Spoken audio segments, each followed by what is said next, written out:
What is your name? My name is Lucia Muhammad, How old are you? 47 years old, What is your religion?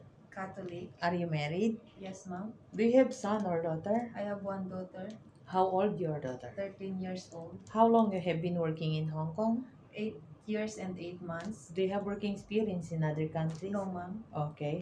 How long you have been working with your current employer in Hong Kong? 1 year and 1 month. Okay. Where is your latest employer living In in? Maple, ma'am. How many square feet of your employer's house? 1,800. How many family members are they? Two family only. Two The- elderly? Two elderly. Okay. How old the elderly? 65, ma'am, and 70, sir. Okay. Would you please describe your daily working schedule? What time you wake up in the morning? I wake up in the morning, 7 o'clock, Okay. and then I'm doing my Hygiene hygiene. first, And then I'm cooking with the sir breakfast. Then And then after I cooked his breakfast, I'm doing my job in the household, like what? like cleaning, Mm-hmm. washing, Mm-hmm. do the water plant, Okay.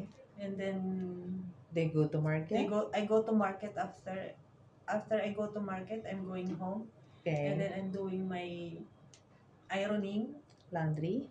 laundry. Yeah. Okay. And So then- do you prepare dinner? Yes, ma'am. Just only prepare, but mom is the one to cook. Okay. So you only assist mom. Yes, ma'am.